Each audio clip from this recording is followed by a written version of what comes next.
Welcome to Born on the Bayou Sports, a Houston sports show made for Houstonians by Houstonians. Join Tim Costello and Scott Barzilla every week as they break down the latest in Houston Astros, Rockets, and Texans news. Tim's a former minor league broadcaster, and Scott has written 2 books on the Baseball Hall of Fame.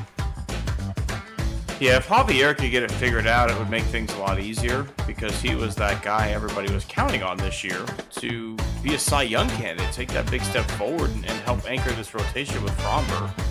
Since he's come to Houston, you can look at the development of guys like Carlos Correa defensively, Jeremy Pena defensively. I mean, you can Alex Bregman's, certainly I think a better than average third baseman. And now you're putting teams in 3rd and 8, 3rd and 7, 3rd and 9. Now here comes Will Anderson. Pin back your ears, let's go. So if you're Bayou born and bred, or just like spending time in the H, sit down, relax, and stay Houston strong.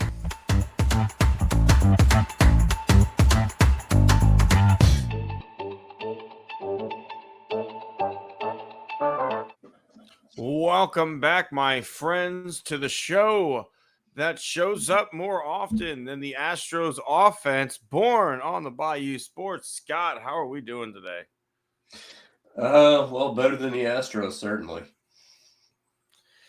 It's a tough time to be a fan, right? Like, it's when you looked at the pitching matchup, and we can get into it later on, but like when you looked at the pitching matchup and you had Aaron Getty, Hunter Brown, and Fromber Valdez going for you, you're like, I like our chances. I feel pretty good about that.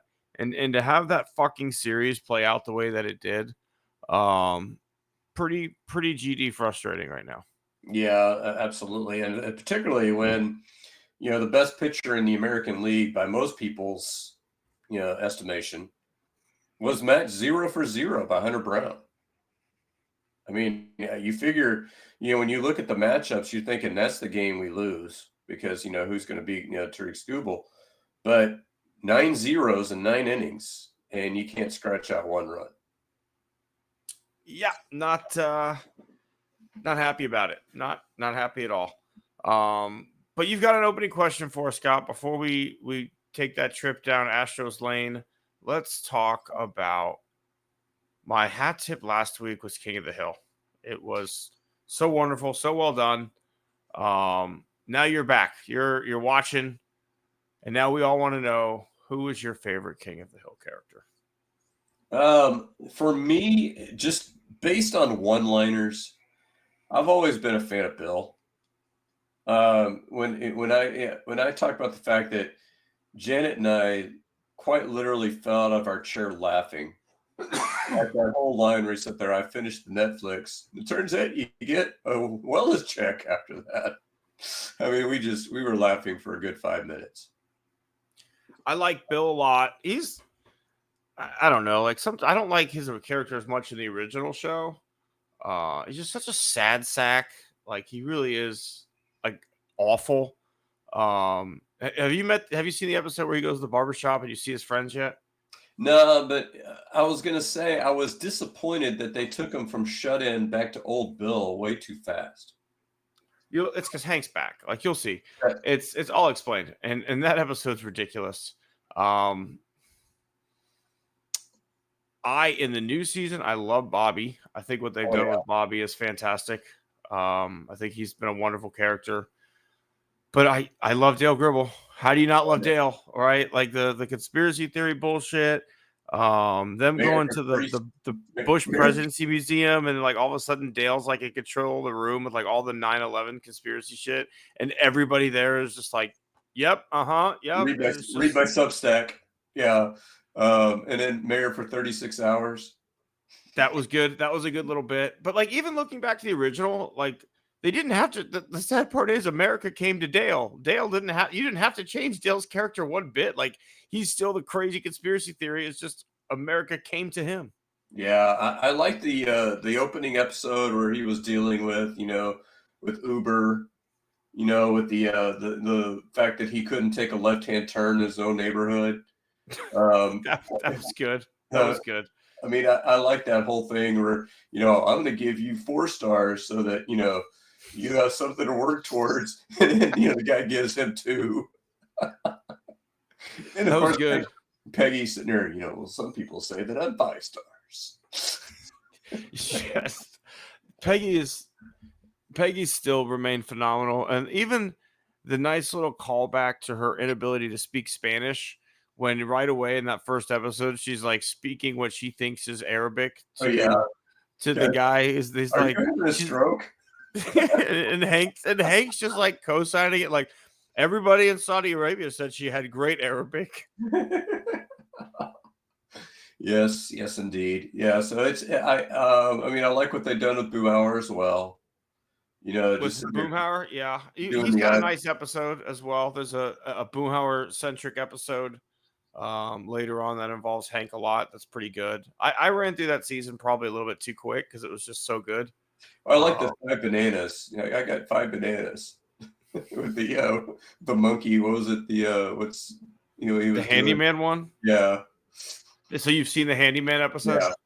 Yeah, that was pretty good. Where like Hank is unwilling to discuss his personal life with people. So like even though he's doing a perfect job on the handyman repairs, he's getting like 2 bananas because he won't like help them parent their child.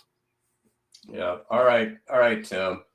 I guess we've delayed the painful. Yeah, I mean, from comedy to tragedy, right? Like that's kind of the way that we're going. I'm entitling this segment "Oh Batter, We're Out Thou," because where the fuck is our offense, Scott? 31 consecutive scoreless innings. The only runs that you produce in the city of Detroit is a 2-run Mauricio Dubon home run. You win game 2 of the Orioles series barely, and it takes a walk-off throwing error, call fielder's choice, whatever you want to call it. You get shut out by a kid who had like a 6 ERA and a batting average of basically 300 against all of his pitches. You get shut out in game 1. You get shut out for 10 innings in game 2. And then you put up you had one good swing in game 3. Like this is insane. This is fucking insane, Scott. This is not playoff baseball. This is not what a playoff contending team looks like. Well, and I think this is going to end up being a lengthy conversation that I don't think we can finish today, but I don't think, even if Jordan is supposed to come back, I'm thinking next Tuesday. 2 for 4 and stole a bag yesterday. Yeah, he played a single game, and then he took a day off today, and then he's gonna play back-to-backs. And so they said he couldn't make it, into the end of the Orioles series, but I think they're gonna hold him back, and they're gonna start him in the Rocky series at home. I think that makes the most sense. But he's not going to be midseason Jordan until at least September. So I think this team is flawed. I think we always knew this team was flawed.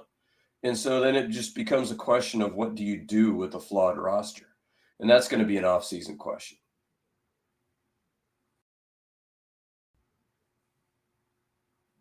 Yeah,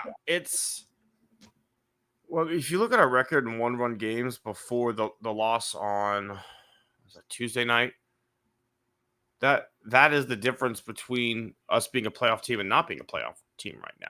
And you lose Josh Hader, who's a big reason why you have that record in 1-run baseball games. And here we are, right? Ort's pitching high leverage innings. Sousa's pitching high leverage innings. Fucking Brian King is pitching high leverage innings. Guys that are supposed to work in the 5th and 6th inning are now working 7th, 8th, 10th innings, and they're not built for that. This bullpen is stretched to its complete max. The pitching staff has been stretched to its complete max. Framber Valdez is a fucking shell of himself. The offense is the most unclutched thing I've seen in my entire lifetime. I don't know, like for years, the Astros have put runners on base and not scored. Like that's been a thing for years, but this is fucking insane. The level that they cannot hit in the clutch, the level that their fucking nuts shrink up inside of them with runners on base is unbelievable to me. I have never seen a team in my lifetime that just refuses to hit with runners on base. Well, and what's funny though, Tim, is that when you look at the overall numbers, I wrote an article on this week, for Crawfish Boxes. Their numbers with runners on base and runners in scoring position is virtually the same, if not a little bit better than their numbers with bases empty.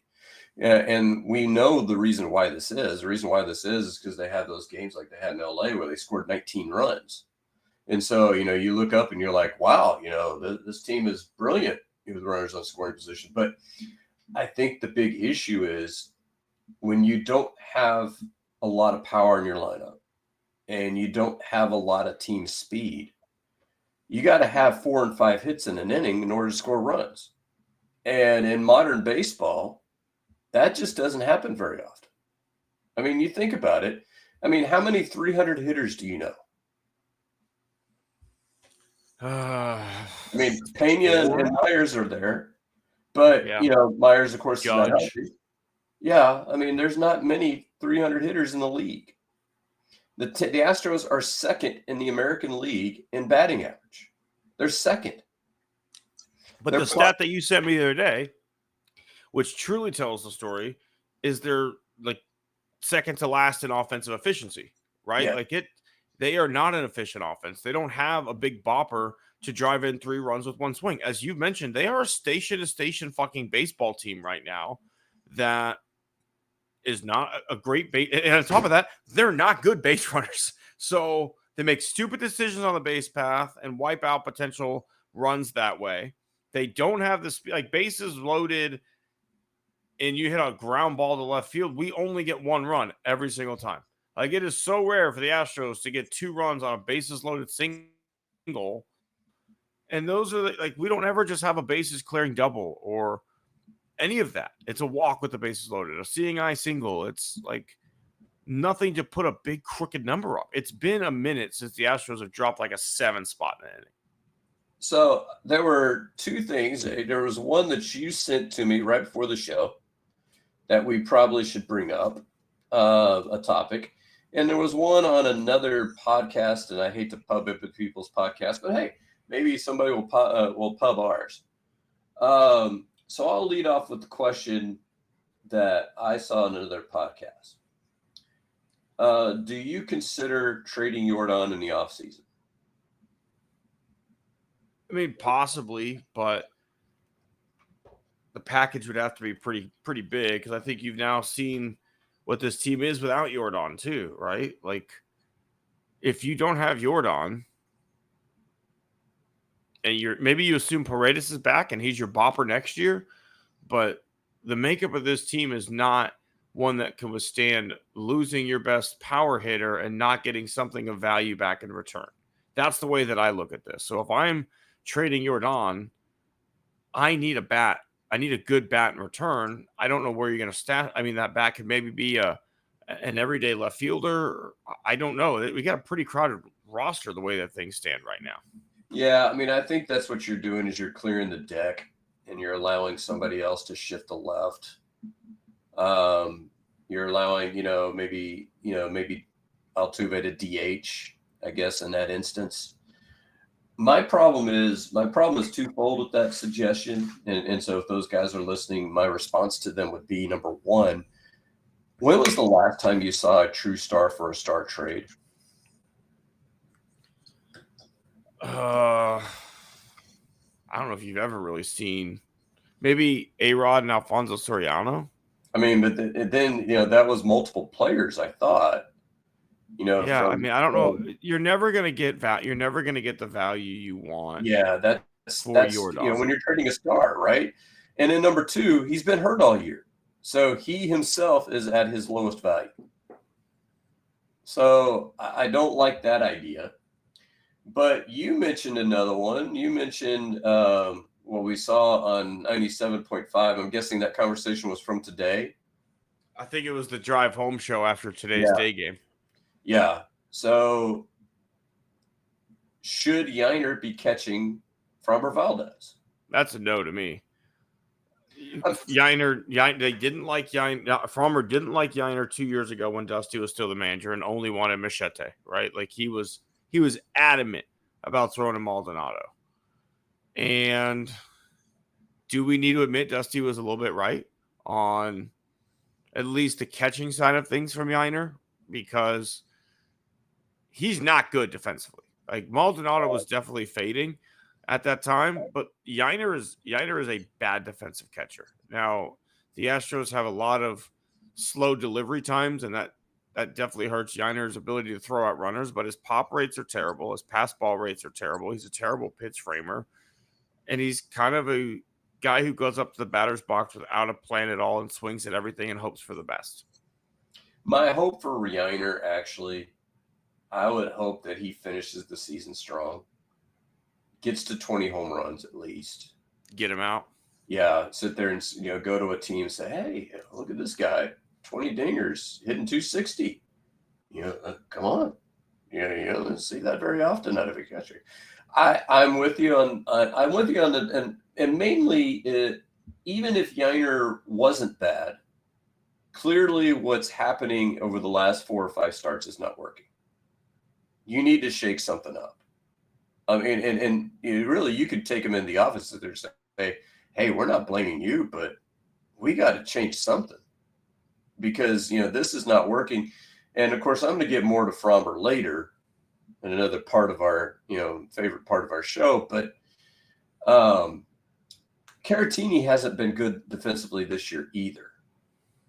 So I don't know if that's going to be a fix, but maybe it'll calm Fromber down enough to where he can at least, throw some competitive starts because he hasn't been competitive in the last few. No. And it's not the defensive part, whatever, right? When you look at the defense as throwing runners out, blocking the ball, whatever. But the way that Yiner receives the baseball doesn't help his pitchers at all, at all. And with Fromber, it's even worse because he's reaching across. He doesn't understand how to receive the ball in the way that gives the umpire a chance to call it a strike. There were 3 or 4 borderline pitches where Yiner's just reaching up at it, right? And if you receive it the right way and hold it, that was a strike. Yiner cost Fromber minimum 3 strikes in the first inning. And some of the pass balls were pass balls. Those should not have gotten by. And then obviously Fromber has the mental issues that Fromber has. Fromber is a guy who once the things start going downhill, there's no stopping it. He has, especially since the pitch clock started, no ability to just calm himself the fuck down. And that's a big problem. Yeah, I'm going to get into that a little bit later, but I think, I noticed that Yiner's he's very jerky. And the thing is with pitch framing is a science. I mean, if you're an umpire and you see the catcher sitting there going, he's trying to pull a fast one on you.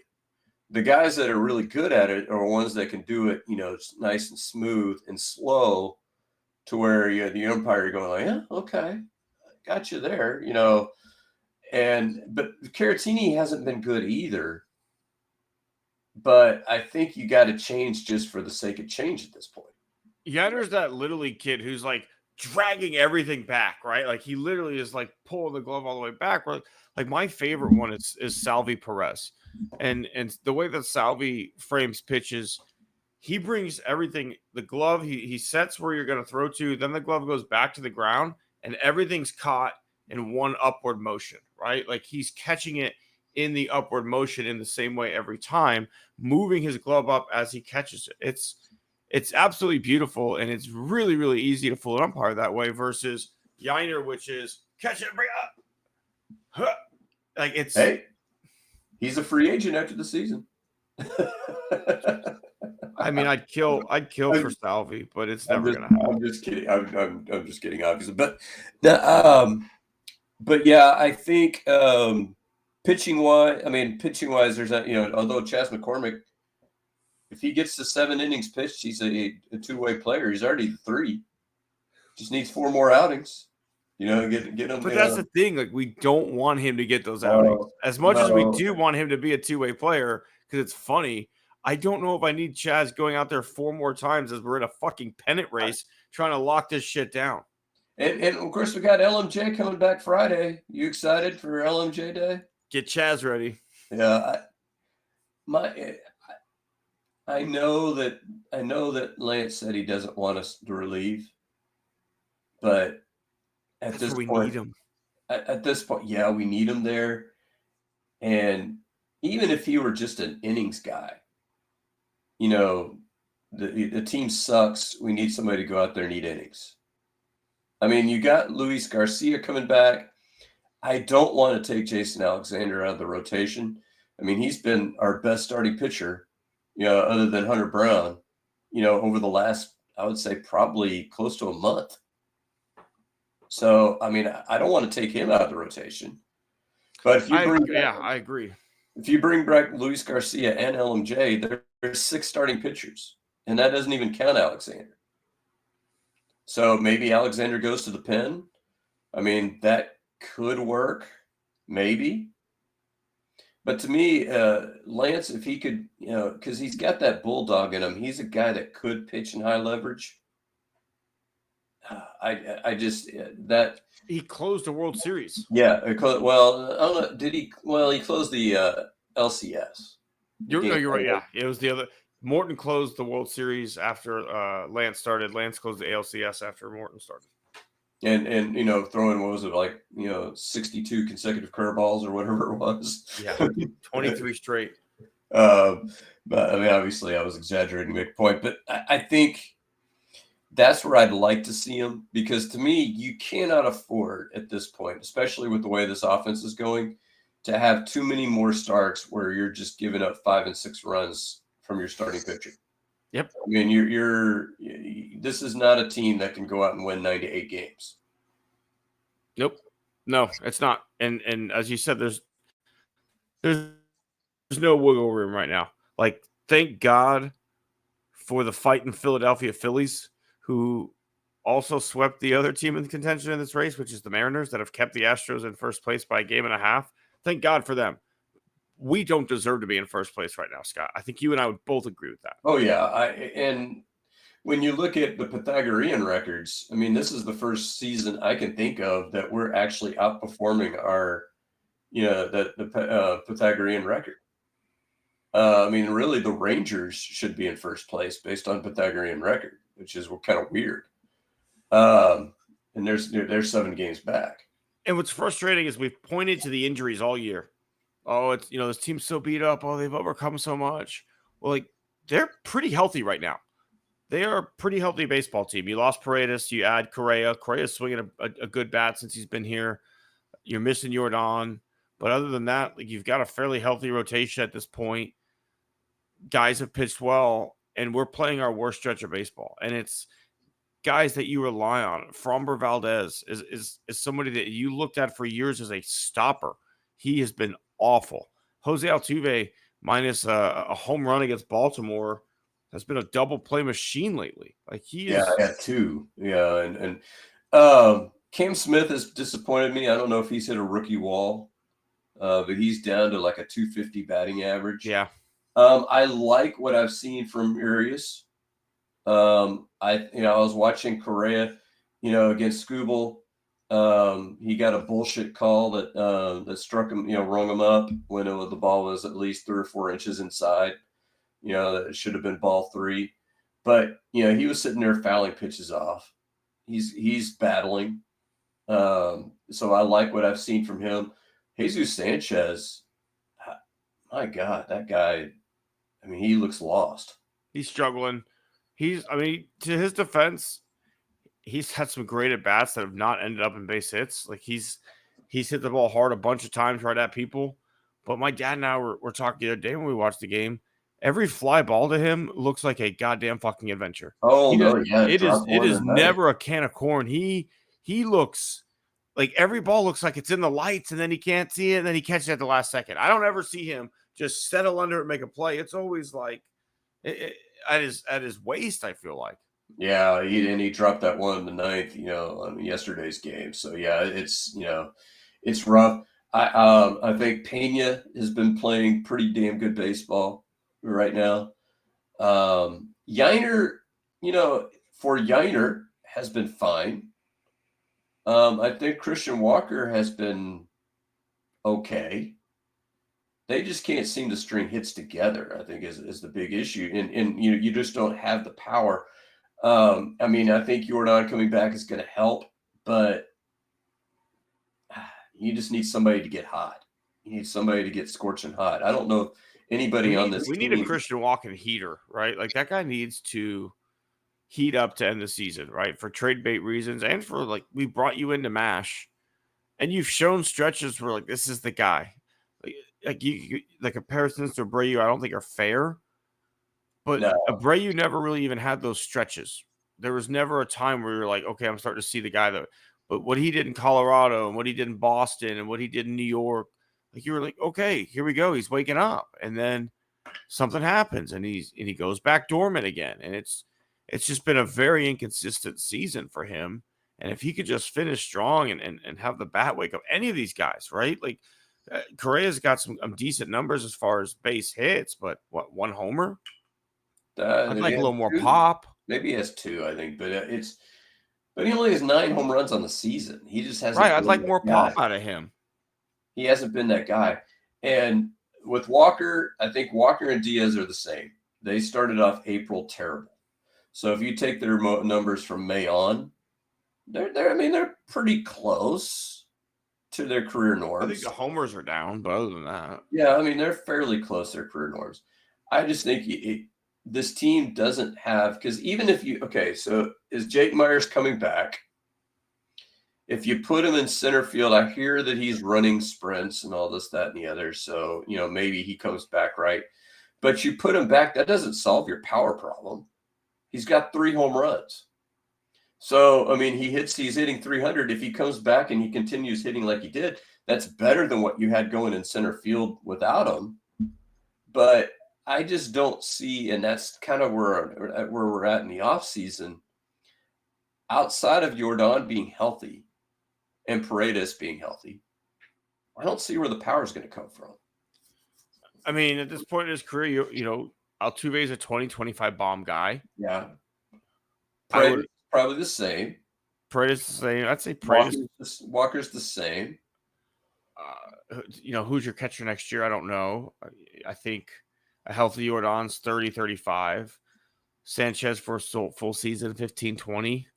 You got to hope that Cam Smith will increase his power numbers as I think he will. I think this will be a big off season for him. But at the end of the day, I'd like to see Correa follow the A-Rod trend a little more, minus like the steroids, obviously. But when A-Rod moved to 30, beefed up. Like A-Rod spent, and obviously Correa did it mid-season, so he doesn't have the opportunity. But I'd like to see Correa put a little more weight on, and kind of become more of a power hitter, being a third baseman. Yeah, I mean, I think that'll happen. I mean, obviously, A-Rod was hitting 50 bombs when he was and juicing. Yeah, so I don't want to see that happen, but I'd like to see 20 from him.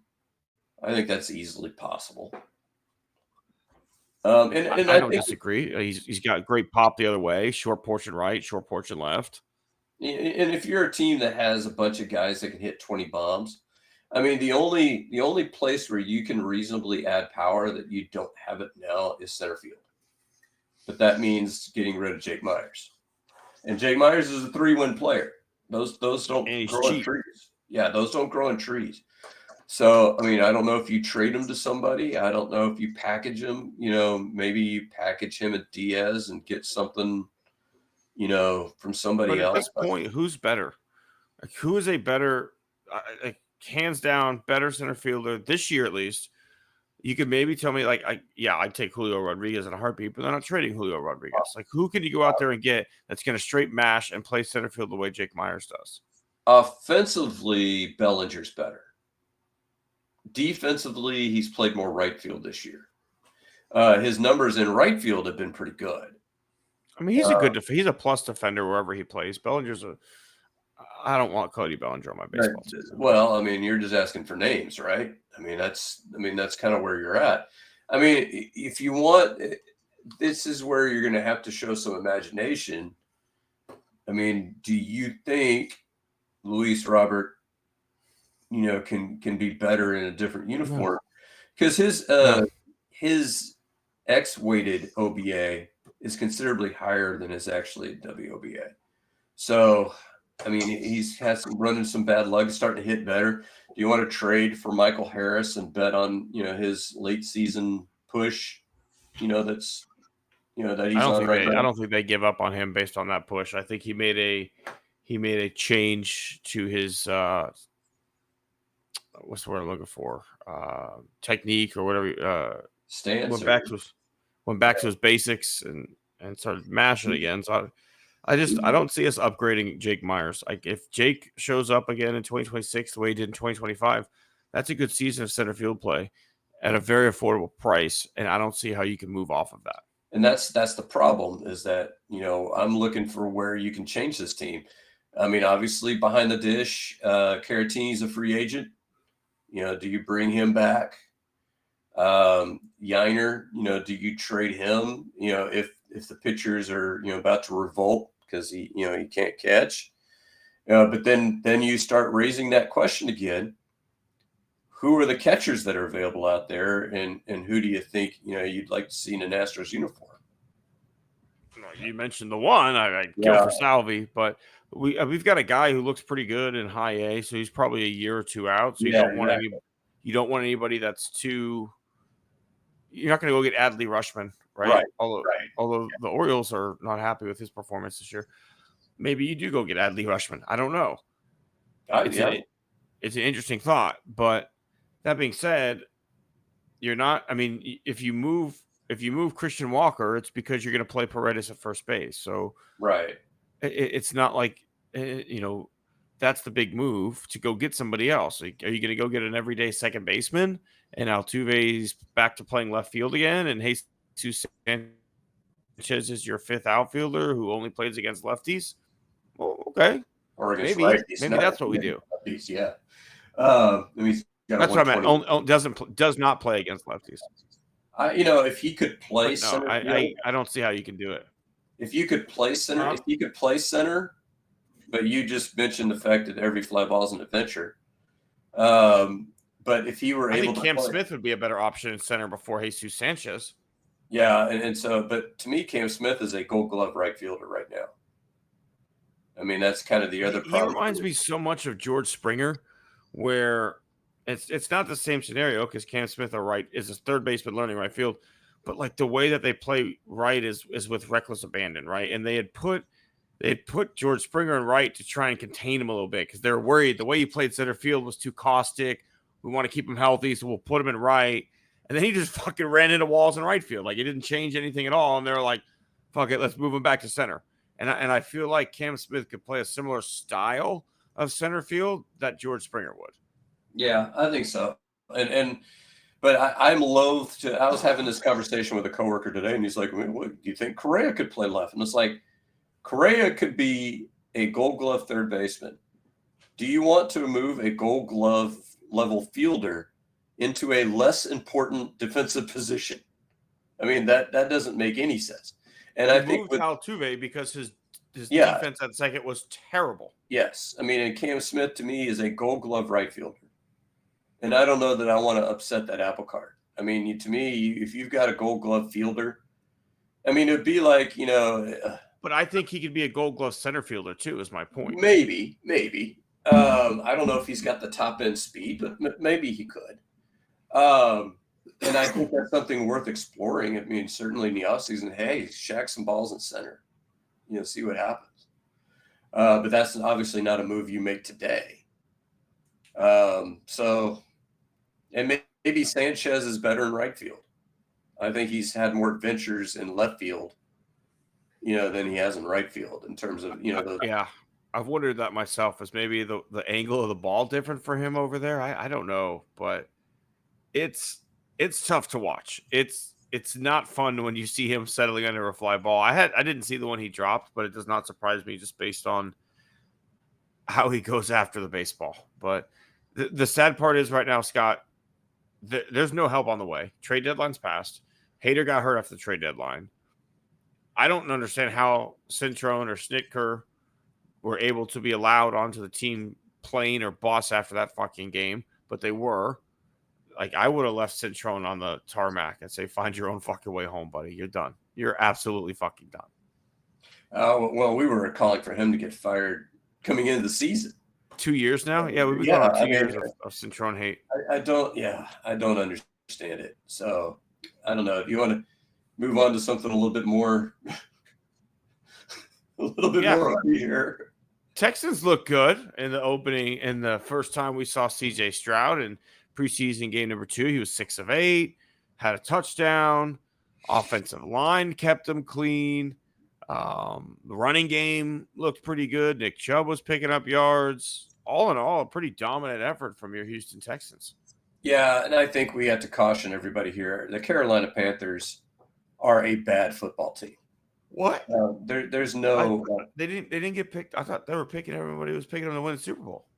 Yeah, I'm kidding. They may be picking them to beat the Saints. I mean, that's about it. But toilet bowl, my bad. Toilet bowl is what we were talking about. Well, and I feel bad for Bryce Young because, I mean, to me, I think Bryce Young has a chance to be a good quarterback in the NFL. It's just not going to be in Carolina. You know, we already know what the future is going to hold for him. They're going to suck again. It's going to be after year 3. They're going to go like, yeah, don't want to go with that guy again. They're going to go the Indianapolis route. You saw the Indianapolis is making Daniel Jones their starting quarterback.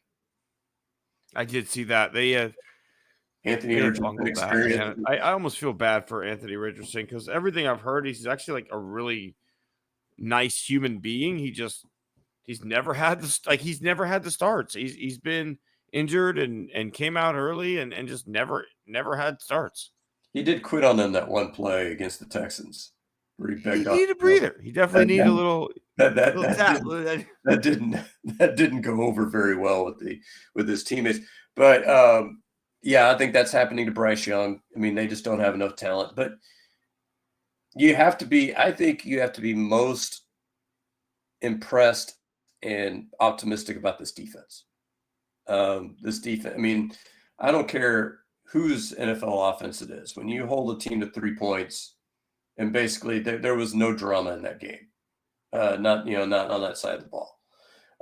They had 2 turnovers? Should have been 3, where they had a bullshit call on Will Anderson that knocked off an interception.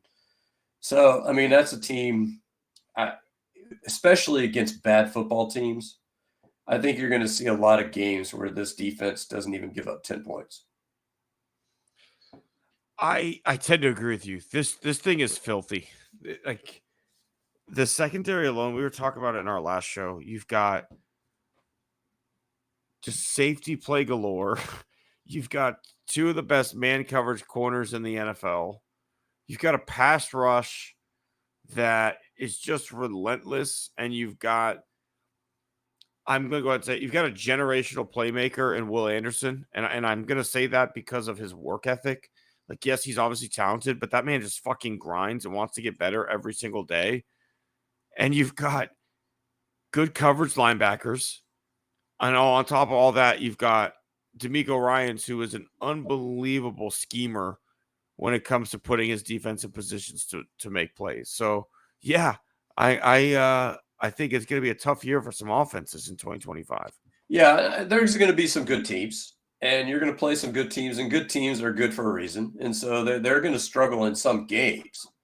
But against the AFC South, is there a team offensively that scares you? No. And in fact, I really want to see what Cam Ward does against this defense. Because I think Cam Ward's going to be a decent player. I have no issues with Cam Ward. But I love when D'Amico gets a chance to play rookie QB. I love when that man gets to go up and scheme up for a rookie because he will throw some shit at him that he's never seen before in his life. And he did not look good in his first preseason game. I think he threw a few, turnover, what PFF calls turnover worthy throws, that didn't get caught by the defense. And so it's kind of unfortunate. And, and that ownership group is one of the worst in the NFL, and it has been for over a generation.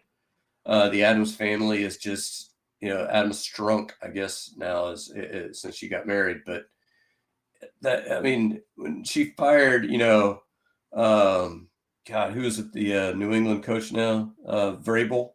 Yeah. Fires great. I don't know if he's a great coach, but he's a good one. Fired him for whatever reason. Fired their general manager when they were leading the division and coming off of an AFC, championship game appearance. You can't make this stuff up. Yeah, I don't love it. I don't love that ownership group. Obviously, we're biased. We're Houstonians. They took our team. They ran away in the dark. But still, fuck the Adams family.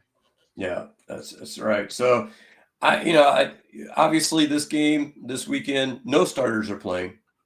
So we just get to see who gets to make the 53-man. We get to see who is, who's going to be bagging groceries, who's going to be on the practice squad. So a lot of drama for those families, certainly. But I don't think for a watching football fan, I don't think it's going to be good football. No. The preseason games they're not fun. I mean, they're fun, but they're kind of boring, if I'm being honest with you. And I hate the way the NFL does the preseason, especially because it's still like $75 to go to that fucking game, too, to buy a ticket from the official ticket brokers, right? They go down on StubHub as no one buys them, but it's like $75 for tickets to that game. You, as a fan, I think the preseason broadcast is terrible. It's a different broadcast. It's the local, like CBS or ABC News does it, and you get Spencer Tillman is the color guy, and it's just not as good. Like it just feels like a worse product. You're bagging on our the 6'10" sideline reporter there who gets to go in the booth. Johnny Harris. Johnny Harris.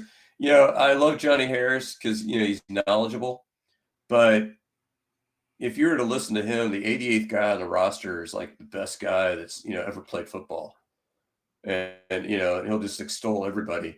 He'll. I remember in one in one breath, this is the guys on 6'10".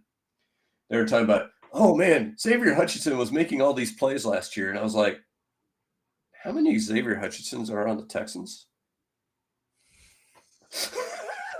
He had like a big catch. He got us going in the Chargers game. I will give him that. Yeah. He was wide open though. Well, I love the fact he's made multiple plays and said, yeah, I guess more than one. That's technically multiple. I get it. 610 is the flagship station. And you got to talk those guys up. I get it. And I get that a lot of Texans fans probably do watch that preseason game. It's a valuable property to own as a media company, yada, yada, yada. But football TV broadcast, like to me, just feel weird with the homerism. Like, yeah, it does. Baseball has had its own broadcast as long as I've watched it. So you get the Astros slant. But football has always been a national broadcast. You've never had the Texans broadcaster other than the radio. So if you're going to do what you're doing, then just bring Mark Vandermeer in. Yeah. Don't give me some new voice that I only hear for 3 games, and then he just goes away like Spencer Tillman. Oh, and Spencer Tillman, remember my favorite quote from him was, Kelly? Was it Brian Kelly who was the offensive coordinator? For the Texans? Yeah. Brian Kelly was the Notre Dame coach who went to LSU. Something Kelly. Tim Kelly. Tim Kelly, when Culley was the head coach, he called him a top 10 play caller in the NFL. And I was like, top 10 play caller in Texas, maybe. He didn't even call plays when O'Brien was here. Yeah, I was like, top 10 play caller in the David Culley offense, which I still have memories of him.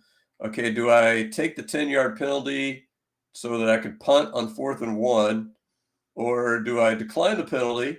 Try again. Oh, I'll just punt. Unbelievable. Those are the past days before D'Amico. We don't need to talk about that anymore because we are a serious football organization now. Yeah, and of course, you talk about the drama.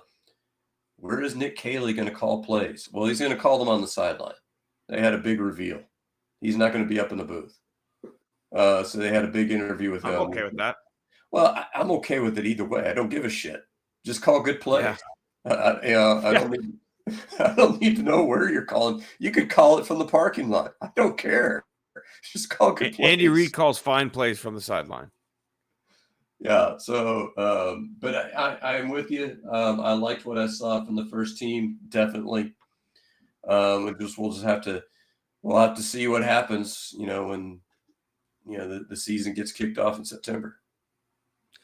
And there's some big, I guess, trade news for the Houston Texans. John Mechie is no longer a Houston Texan. He has been traded to the Philadelphia Eagles along with a 6th-round pick. The Texans get back a tight end, Harrison Bryant, and a 5th-round pick. Oh, So this will bring an end to the John Mechie journey with the Texans. I'm glad for his time here. I'm impressed by his story. I'm thankful he was drafted to Houston, so he had the doctors he needed to be able to even play football again. But at the end of the day, this wide receiver room is pretty stocked, and I just don't know where this guy was going to get routes. Yeah, and I think let's look at this from a pragmatic, Nick Caserio standpoint. Do you think John Mechie was guaranteed to make the team? No, I don't. Other than his story, I don't think so either. So you trade a guy that you were going to cut. You end up, you lost Brevin Jordan for the season. So you end up getting added depth at tight end. And I didn't even know about the pick swap. You get a 5th in exchange for a 6th. I mean, that's highway robbery. I don't know how you managed that deal. I mean, I'm guessing the Eagles looked at it like they were going to cut Bryant, maybe. And I think the Eagles are a little top heavy at wide receiver. Obviously, they have Devontae Smith, and then they have Brown as well. But Mechie could be a nice slot player for them, absolutely. Yeah, but we already have Christian Kirk, right? We already have Noel, a rookie that's looking to make some plays on the outside. We have pieces here already. Tank Dell should be back at some point. You're making decisions in the future. Like, this is Mechie's last year on his deal too. Yeah. So you got something for it. Nick Caley's offense runs a lot of 2 and 3 tight end sets just based on what we've seen from the Rams, especially. You bring a lot of guys like a smaller tight end in motion across the formation and then run that way. And you basically got a fullback leading the way. Seems like Bryant could be a really useful piece. He's got some speed, could play a role similar to what Brevin Jordan did. Yeah. Bryant roasted us when he played us. That's what I was gonna say is that he could play that Brevin. If he even replicates what Jordan did, that's a great trade because you're trading a guy who literally probably would not make the team. I think this means Xavier Hutchinson's back. I know that you're happy to have him back. That you're a big, huge Hutchinson fan. I'm a big Iowa State guy that I am. I want to collect all the Cyclones we can. Yeah, exactly. Especially me in the Big 12. I love those Cyclones here at TCU. But all that being said, you get a guy that could be useful, and pick swaps in the 6th and 5th round. That's not nothing.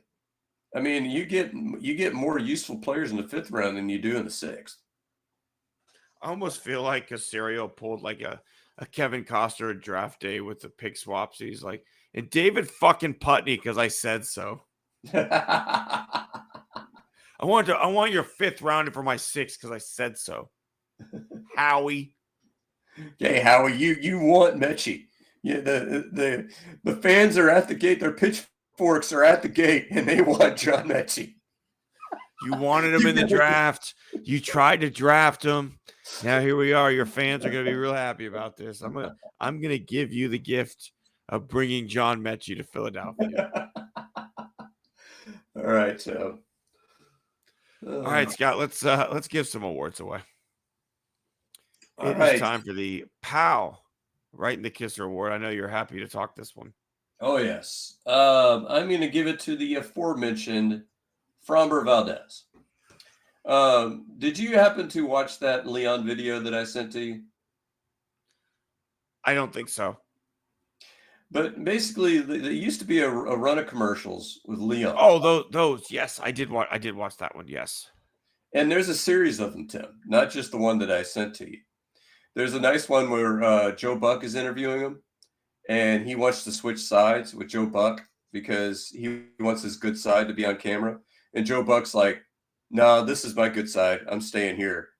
And so Leon ends up doing this thing where he turns so that side, can be seen on camera. So he's got his back to Joe Buck as he's turning around trying to answer his questions. Fromber, so basically he said two things following the last loss, not even today's loss, the last loss. And he talked about the fact that, number one, he didn't get enough time to sit down and drink water because the Astros offense sucked so much. I'm inserting the Astros sucked so much, for my own benefit there. I don't think he said those exact words, but he did say that he didn't have enough time to sit down and drink water. Okay, that was number one. Number two, well, he definitely believes that he should have been backing up home plate, but he's still blaming the fielders because they were just kind of kicking the ball around and throwing the ball around. So I don't, I agree with him in principle. If your offense is going out there and getting one damn hit, one base runner, they failed you. They failed you. But do you voice that to the press, Tim? Never. To me, because, you're going to have a game where you suck today. Excuse me. And do you hear your teammates throwing you under the bus? No. Because, the rest of these guys bleed orange. Now, and this is going to be my catchphrase for the article that's coming out on Crawfish Boxes on Friday. And, D'Amico Ryans has swarm. I have bleed orange. I'm going to give you 3 examples of guys that bleed orange and that I'm giving you in this article. Number one, Jose Altuve. Okay, Jose Altuve has been with this team. He could have signed anywhere. He could have waited until he was a free agent, and he could have absolutely cashed the fuck in.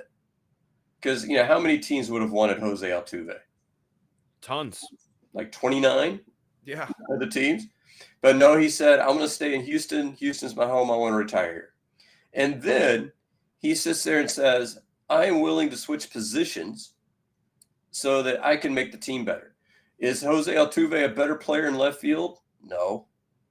If you look at sabermetrically, he's not going to get as many wins in left field as he would in DH as he would at second base. But he agreed, and I think the analysts probably are right slightly on this, that we are a slightly better team with somebody else playing second base. And I think that's true overall. Then you get Carlos Correa. Now, the biggest thing is, he wanted, how many teams could he have gone to? Who did he say he wanted to come back to? Houston. Astros. Houston is the only team he would come back to. Was there a huge controversy of who was going to play shortstop? No. He said, I'll play third base. I want to play third base. It's going to be better for me long term. But the biggest reason why Carlos Correa bleeds orange, and the reason why I asked for his jersey, when it comes time for my birthday and Christmas, is when the spring training where he said, if you don't know the fucking facts, then shut your fucking mouth.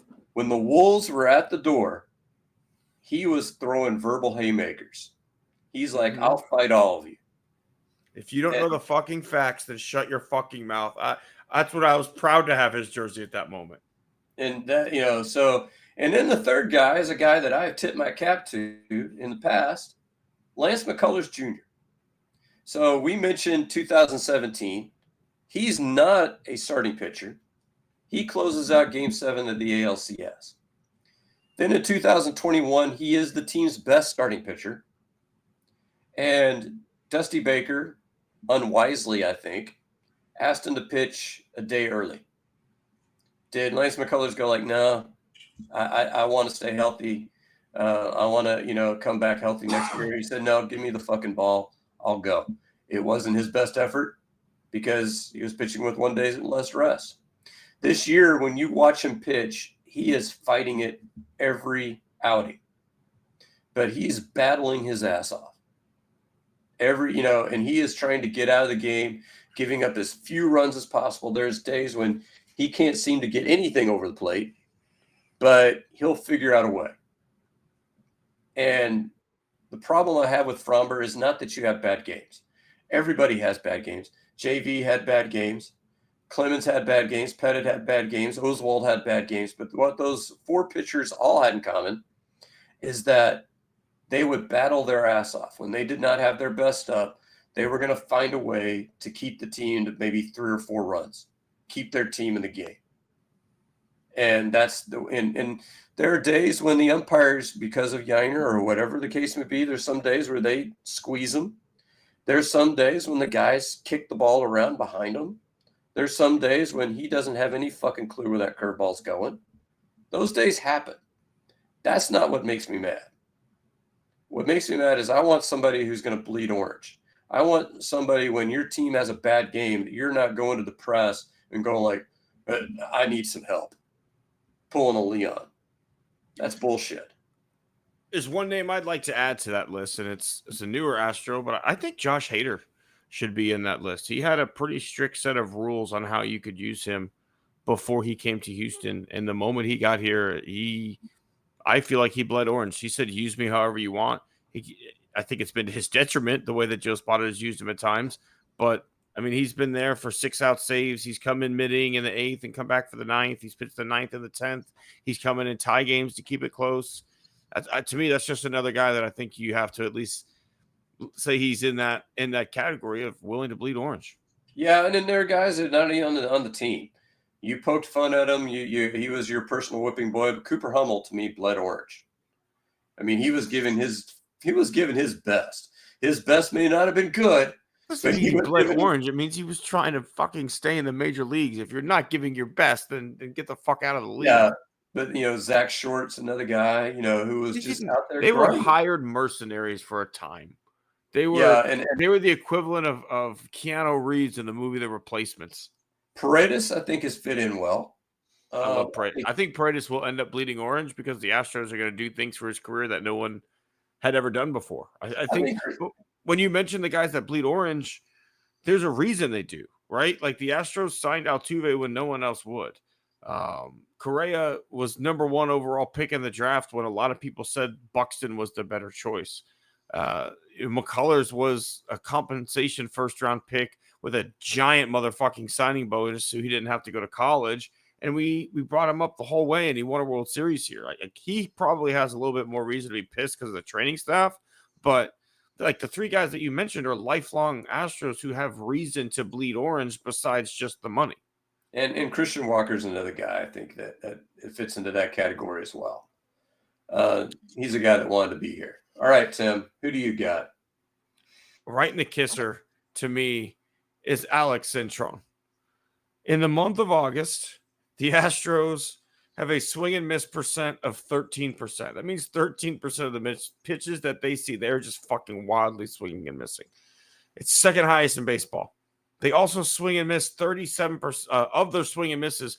37% have been out of the zone. Both of those percentages are, higher than normal, which already we swing and miss too much. But it's insane. The data is right there. There's no plate discipline on this team. They don't understand how to work counts. They don't understand how to hunt their pitches, and they're up there wildly swinging. There are a few select guys who I would trust to have a good at bat at any point in the game because they understand how to hunt a pitch and attack it. Correa being one of them, right? Like I feel like there's very few times where Correa didn't at least get his pitch and put a good swing on it. You can still get him out, but I'm just saying he doesn't typically let his pitch go by without swinging. Yiner is down 0-2 or 1-2. I swear to God, at almost every fucking at bat. You throw that guy, he's getting the Javi Baez treatment right now, which is just 2 sliders low and outside in the dirt, and he's down 0-2. Then you throw a third one, he takes it. Oh, I'll lay off that one. And then 1-2, he'll ground out weakly. Well, what's funny is that you mentioned this. I saw somebody else mention this, and it was either today's game or yesterday's game. Blummer in the booth. Was Blummer a great hitter? No, he was a good hitter. But, he was not, Charlie Lau or, Oh. Tony Gwynn or, So they come inside on Yiner, and then he said, here comes the slider low and away. And there comes the slider low and away. And there's Yiner swinging and missing. How does he in the booth know what's coming when you have a catcher, a fucking catcher, who's presumably calling the game, not think like, what would I do to myself in this moment? I'd probably go to the opposite quadrant of the plate that I just came on, change the guy's eye level.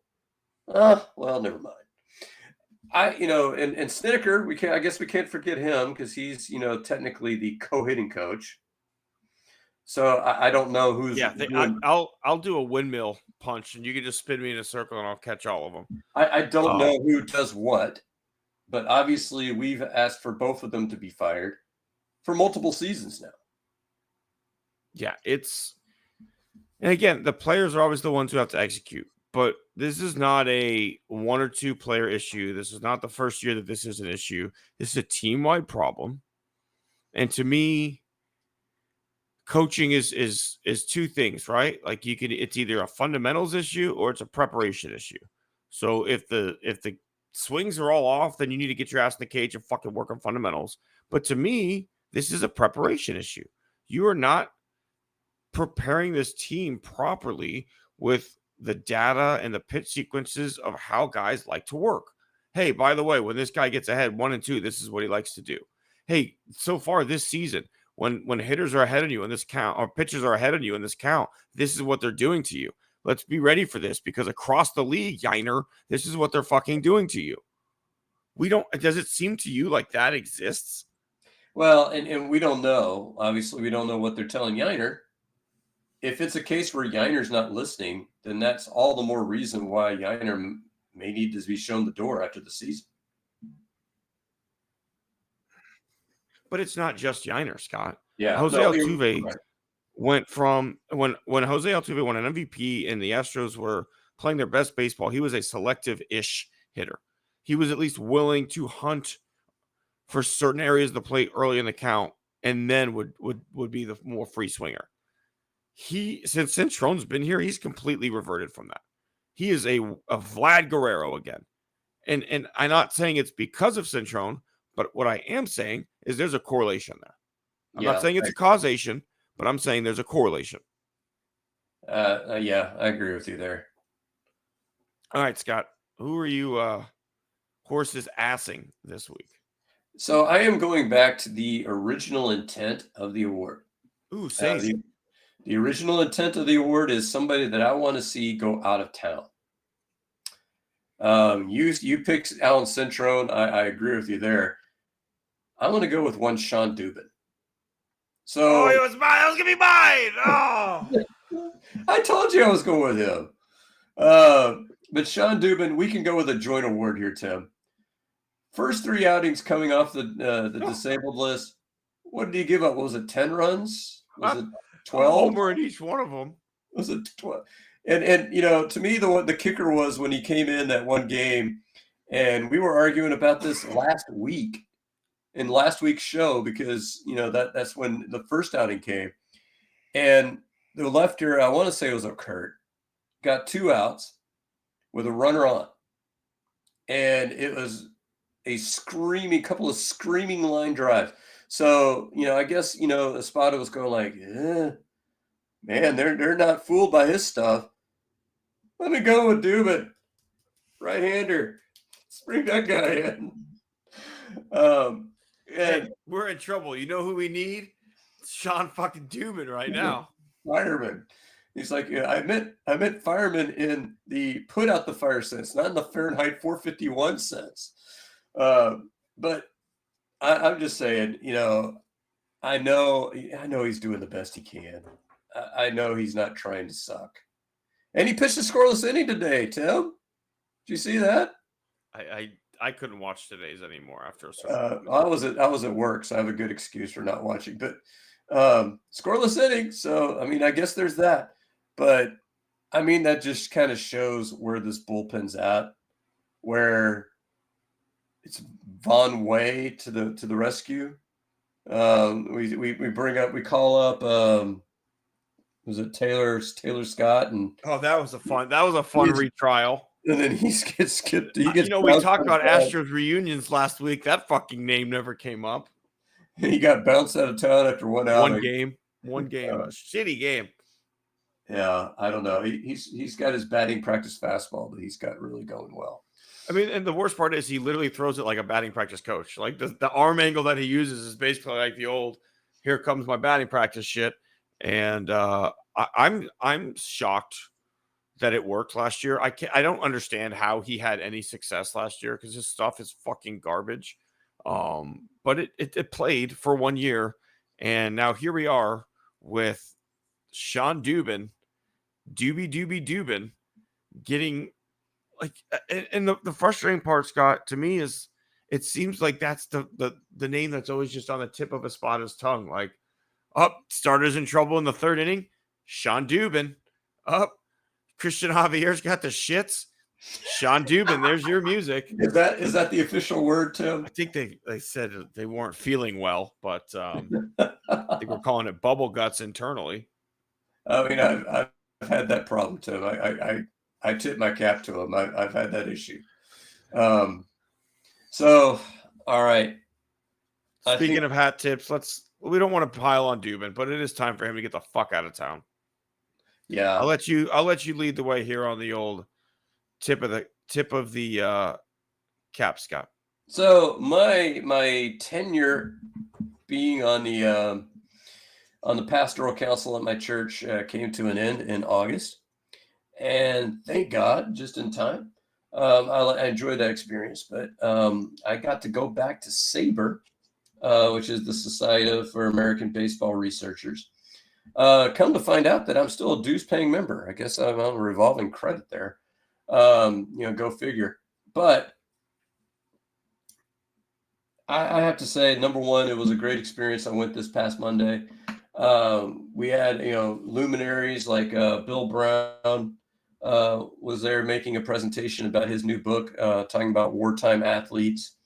You had Larry Durker there, swapping some stories. They were telling the stories about his grandma seizure that happened in 1999. Of course, Larry, giving some behind the scenes of him in the hospital, shortly after. Of course, he doesn't remember the seizure itself, but he remembers the aftermath and the recovery. And then talking about some, great wartime, athletes, not only in baseball, but in every sport. And just, the story behind their service, the story behind, what happens when they came back to the sport that they loved. It was just, a lot of good conversation. We also have, I can't remember his name, but the sportscaster, KHOU Channel 11 is actually a member. He was there. Unfortunately didn't get to talk much to him, but Bill Brown is probably the nicest guy that I've ever met in baseball. I still remember going to my first SABR meeting over 20 years ago, and Bill Brown was there. He was the first one there, and I show up and he shakes my hand and says, "I'm Bill Brown." It's like, yeah, I know who you are. We watch you on TV every day. And to me, Bill Brown, for my money, was the best play-by-play guy, or my favorite play-by-play guy on either TV or radio during that time period. I know Tim is a Milo Hamilton guy. I was never a Milo Hamilton guy. So, he's a guy, I like him better than Todd Callis, just personally. I thought he had a smoother delivery. I thought, but I think what comes out with him is just a genuineness and a humility that he's just going to bring you, the facts of the game, and he's there. And he's not going to be big, make himself bigger than the game. And there are so many guys that turned out, famous guys that turns out to be jerks in real life, and he's just not one of them. So it was a fun experience. We get to go back next month. They introduced me.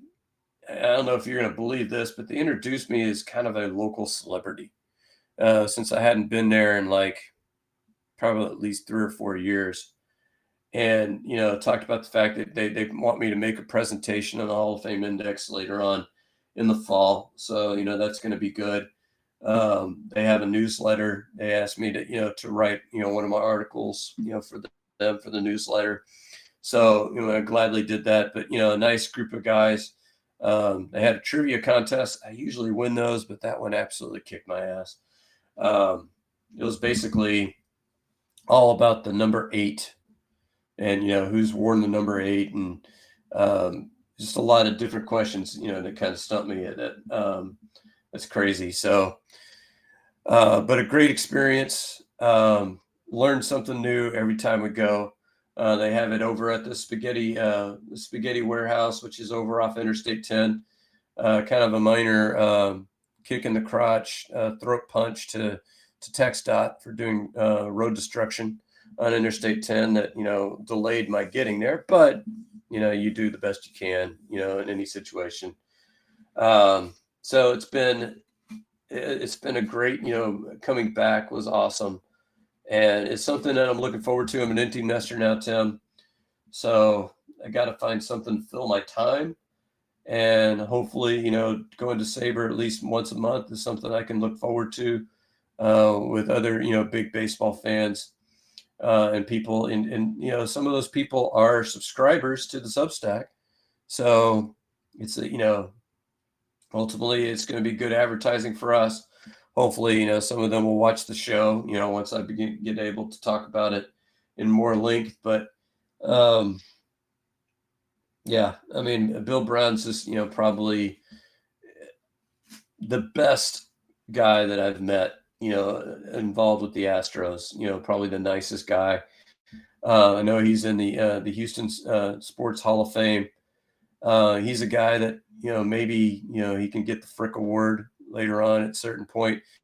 He'd been in broadcasting for well over 30 years. I know he got his start in 1975, I think, with the Reds. In fact, he was like the secondary guy, and the main guy went down to interview them when they were going to clinch the division. So there he was in the 8th and 9th inning, calling his first live action in a Major League Baseball game. And so, he worked until at least, can't remember when exactly he retired, but, between 2010, 2015, in that area. So, almost 40 years in broadcasting. Really terrific guy. And, I hope his book does well. Sounds really terrific. I would like to have, gotten a copy, but I already blew $30 on dinner. So I kind of want to save my moolah for, a rainy day, but absolutely terrific experience.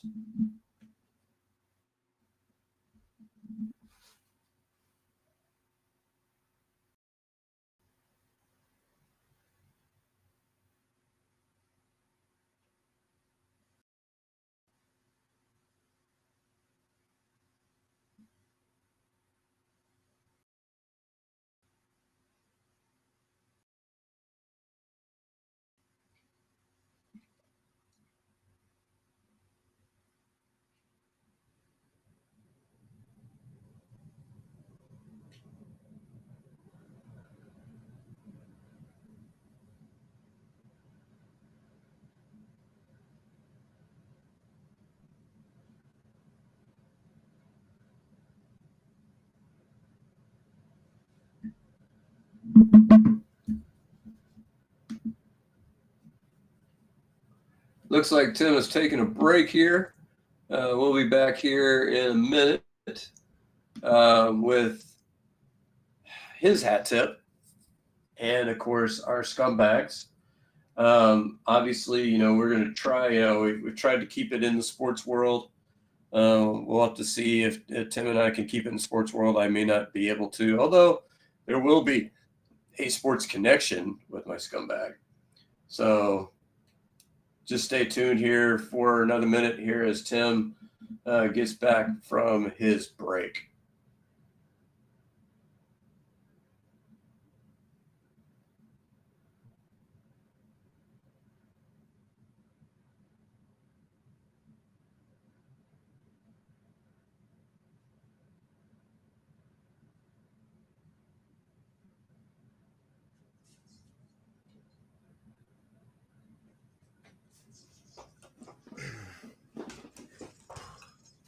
So I was just extolling Bill Brown, probably the nicest guy I've ever met in baseball. Absolutely, and he has a new book is out talking about wartime athletes. Very informative. Very entertaining stories that he told about that. Absolutely. I've heard nothing but good things about Bill Brown as well. Ira Liebman worked with him over at the Skeeters after his time at the Astros came to an end, and yeah, I've actually got an autographed book in here somewhere from Bill. I don't know, it's in here somewhere. My tip of the cap. Well, Scott, I have to tip Hunter Brown. He didn't get the win last night, but man, did he deserve it. Guy pitched his ass off, goes toe-to-toe with, as you said, most likely the Cy Young Award winner, put up 0 for 0, and in a headspace where you have to be perfect, right? Like the Astros offense is fucking garbage right now. You're going against a Cy Young pitcher. You have to be perfect, and you're pitching in front of your hometown crowd. And he went out there and just absolutely shoved for 6 innings. So I tip my cap big time to Hunter. I'm unbelievably frustrated we lost that game for him because he did not deserve that at all. I think what I like best about him, because that's an excellent hat tip, is that he had that period where it was about 2 or 3 starts where things were trying to go sideways for him. Yeah. And his last, I would say, at least 3 starts have been good. Yeah, he's righted the ship. He could have gotten into a bad headspace very easily because we've seen that from our other ace. But, he's righted the ship, and he's right back there. I don't think he's a Cy Young guy. I think, Scooble probably has that pretty well sewn up. But I think he's easily top 5, which is, coming into the season, if I told you that Hunter Brown was going to be a top 5 Cy Young, finisher, you'd be like, yeah, I'll take that. Yeah, and run with it. Yeah. All right, Scott. One more big award here. The Crew d'etat, as they like to say, our scumbag of the week. Who do you have for us this week? I have one Will Kane. Have you heard of Will Kane? I have, yes. So Will Kane is one of those people. I kind of put him in the same thing as Clay Travis. I'm sure you've heard of him as well. Also a yes.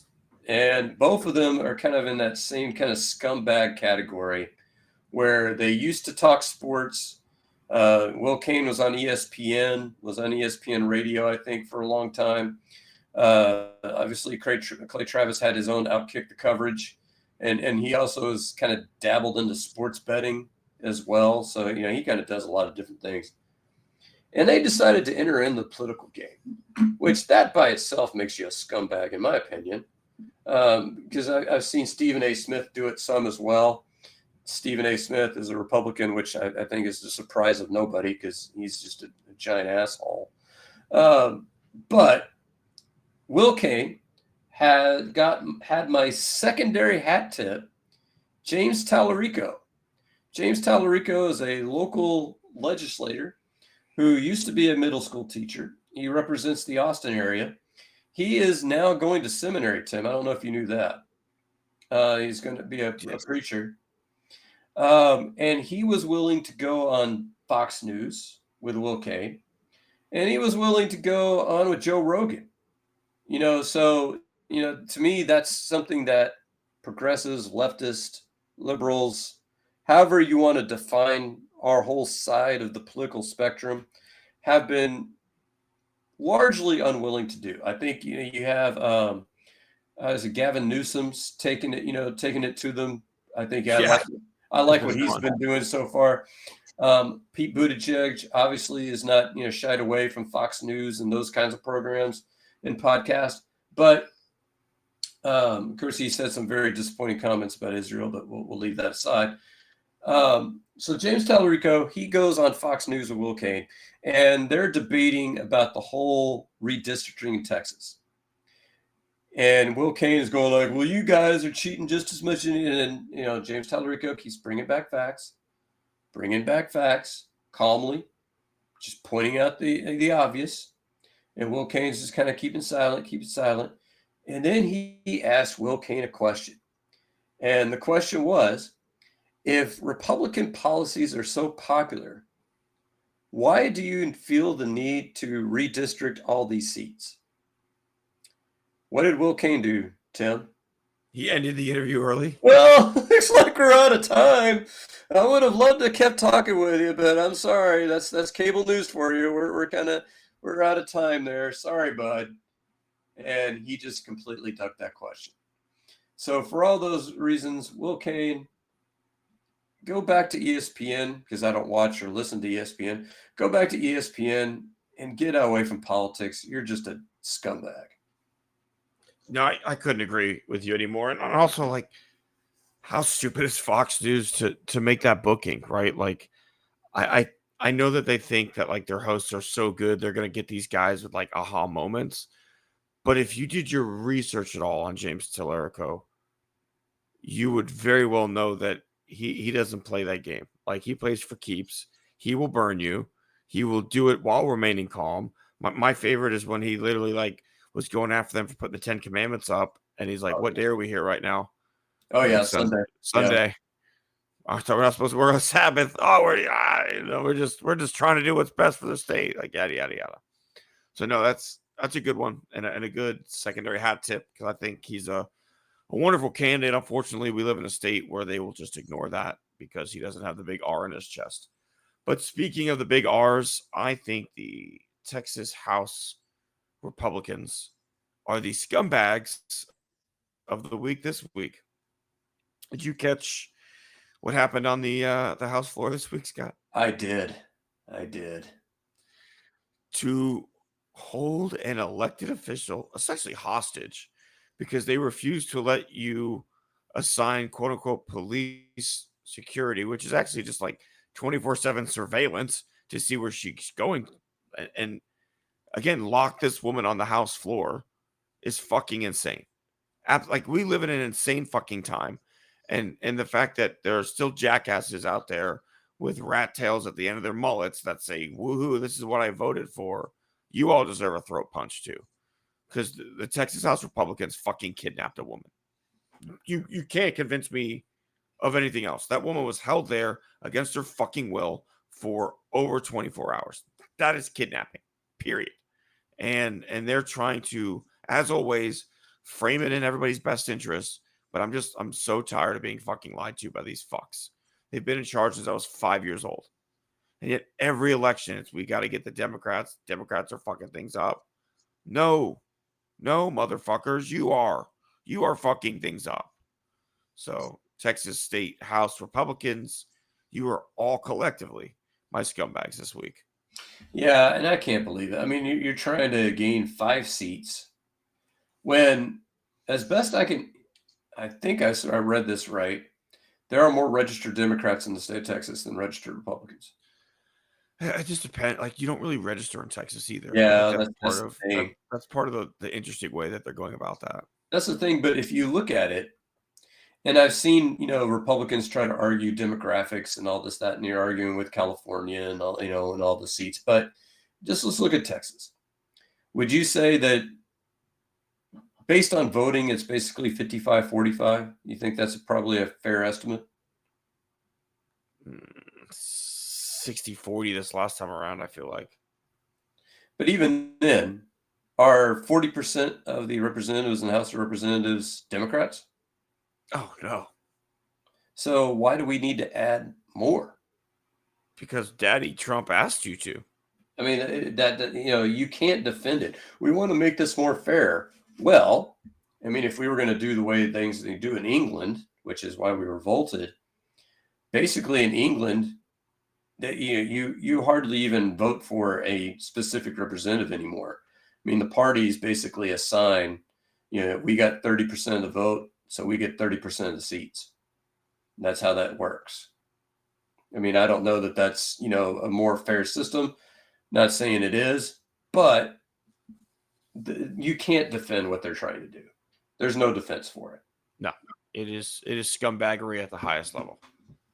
Speaking of things that have no defense, Scott, there's been a break in the conspiracy case. I didn't get a chance to talk to you about this. I actually have a picture. One of our kangaroos was stolen. Security footage. Got the picture. I'm just going to let you determine what government official that looks like stealing one of our kangaroos. I'm not saying it's Marjorie Taylor Greene because we can't know for sure. But this security picture, this is from a security camera, that looks like Marjorie Taylor Greene to me. Well, so this begs the question, Tim. What does she want with our kangaroo? Now, obviously, she's kind of a QAnon kind of person, so I'm sure, there's some whacked out conspiracy theory on 4chan, which, talks about, our kangaroos are going to take over the world or something like that. But we can't rule out bestiality. That was my first thought. My first thought was she wanted to fuck this thing.